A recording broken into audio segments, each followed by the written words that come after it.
ಇಡೀ ದೇಶವೇ ಬಹಳ ಕುತೂಹಲದಿಂದ ಎದುರು ನೋಡ್ತಾ ಇರೋದು ಅಂತ ಅಂದ್ರೆ ವಿತ್ತ ಸಚಿವೆ ನಿರ್ಮಲಾ ಸೀತಾರಾಮನ್ ಅವರು ಇವತ್ತು ಬಜೆಟ್ ಮಂಡನೆ ಮಾಡ್ತಾರೆ. ಯಾವ ವಲಯಕ್ಕೆ ಏನ್ ಸಿಗಬಹುದು ಅಂತ ಎದುರು ನೋಡ್ತಿದ್ದಾರೆ. ಹಂಗೆ 2026-27ನೇ ಸಾಲಿನ ಬಜೆಟ್ ಅನ್ನ ಭಾನುವಾರ ವಿತ್ತ ಸಚಿವೆ ನಿರ್ಮಲಾ ಸೀತಾರಾಮನ್ ಅವರು ಮಂಡನೆ ಮಾಡ್ತಾ ಇರೋದು ಒಂದು ವಿಶೇಷ. ಆದ್ರೆ ಮತ್ತೊಂದು ಕಡೆ ನಿರ್ಮಲಾ ಸೀತಾರಾಮನ್ ಅವರ ವಿಚಾರಕ್ಕೆ ಸಂಬಂಧಪಟ್ಟಂತೆ ಪ್ರಧಾನಿ ನರೇಂದ್ರ ಮೋದಿ ಅವರೇ ಹೇಳಿದಂಗೆ ಒಬ್ಬ ಮಹಿಳಾ ವಿತ್ತ ಸಚಿವೆಯಾಗಿ ಹಣಕಾಸು ಸಚಿವೆಯಾಗಿ ಸತತವಾಗಿ 9ನೇ ಬಾರಿ ಬಜೆಟ್ ಮಂಡನೆ ಮಾಡ್ತಿದ್ದಾರೆ. ಇದು ಕೂಡ ಅತಿ ದೊಡ್ಡ ದಾಖಲೆ ಅಂತ.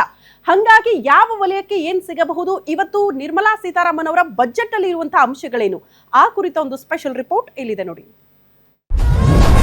2026-27ನೇ ಸಾಲಿನ ಕೇಂದ್ರ ಬಜೆಟ್ಗೆ ಕೌಂಟ್ ಡೌನ್. ಯಾರಿಗೆ ಸಿಹಿ, ಯಾರಿಗೆ ಕಹಿ, ಏನಿದೆ ಮೋದಿ ಲೆಕ್ಕಾಚಾರ? ನಿರೀಕ್ಷೆಗಳಿಗೆ ತಕ್ಕಂತೆ ಉಡುಗೊರೆ ಕೊಡುತ್ತಾ ಕೇಂದ್ರ ಸರ್ಕಾರ.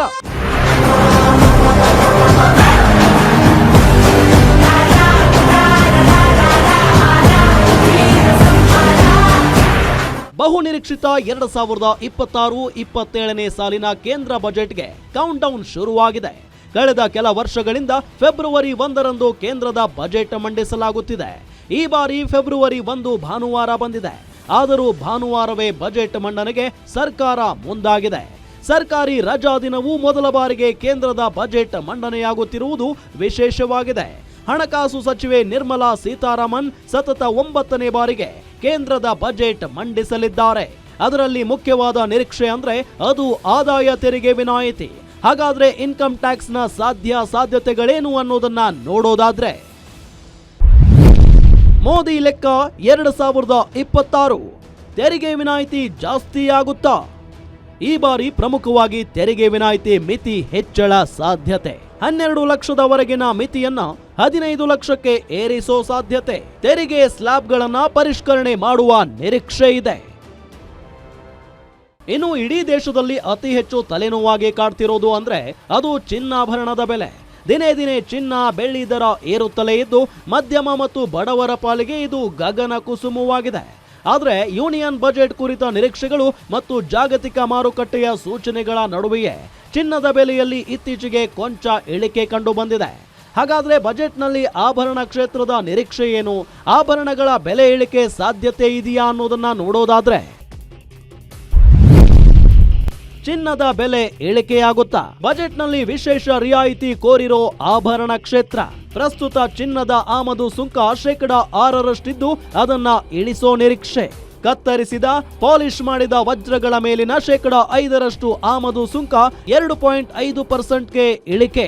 ಆಭರಣಗಳ ಮೇಲಿರೋ 3% GST ದರ 1ರಿಂದ 1.25ಕ್ಕೆ ಇಳಿಸೋ ನಿರೀಕ್ಷೆ.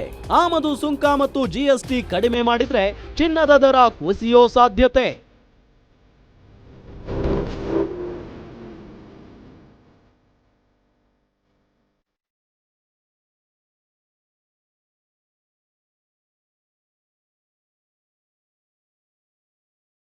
ಕೃಷಿ ಕ್ಷೇತ್ರವು ಭಾರತದ ಆರ್ಥಿಕತೆಗೆ ಪ್ರಮುಖ ಆಧಾರವಾಗಿದೆ. ಈ ಹಿನ್ನೆಲೆಯಲ್ಲಿ ಕೃಷಿ ಮೂಲಸೌಕರ್ಯ, ನೀರಾವರಿ ವ್ಯವಸ್ಥೆ, ಗೋದಾಮುಗಳು ಹಾಗೂ ಗ್ರಾಮೀಣ ಸಾಲ ವ್ಯವಸ್ಥೆ ಬಲಪಡಿಸುವ ಅಗತ್ಯವಿದೆ. ಕೃಷಿ ಮಾರುಕಟ್ಟೆ ವ್ಯವಸ್ಥೆಯಲ್ಲಿ ಸುಧಾರಣೆ, ರೈತರಿಗೆ ನ್ಯಾಯಸಮ್ಮತ ಬೆಲೆ ದೊರಕಿಸಬೇಕಿದೆ.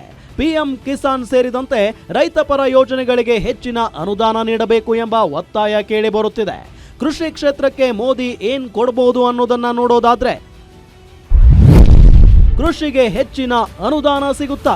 ಕೃಷಿ ಕ್ಷೇತ್ರಕ್ಕೆ ಈ ಬಾರಿ 1.5 ಲಕ್ಷ ಕೋಟಿ ಅನುದಾನ ಸಾಧ್ಯತೆ. PM ಕಿಸಾನ್ ಹಣ 6,000ವನ್ನ 9,000ಕ್ಕೆ ಏರಿಸೋ ಸಾಧ್ಯತೆ. ಕಿಸಾನ್ ಕ್ರೆಡಿಟ್ ಕಾರ್ಡ್ ಸಾಲದ ಮಿತಿ 3ರಿಂದ 5 ಲಕ್ಷಕ್ಕೆ ಏರಿಕೆ. ಕಿಸಾನ್ ಸಮ್ಮಾನ್ ಮೊತ್ತ ಏರಿಕೆಯಾದ್ರೆ 11 ಕೋಟಿ ರೈತರಿಗೆ ನೆರವು.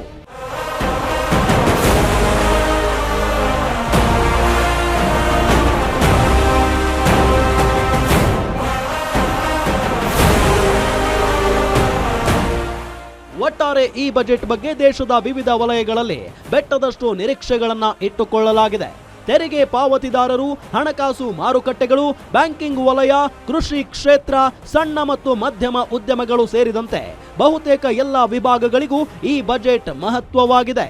ಯಾರಿಗೆ ಸಿಹಿ, ಯಾರಿಗೆ ಕಹಿ ಅನ್ನೋದನ್ನ ಕಾದು ನೋಡಬೇಕಿದೆ. News desk guarantee news.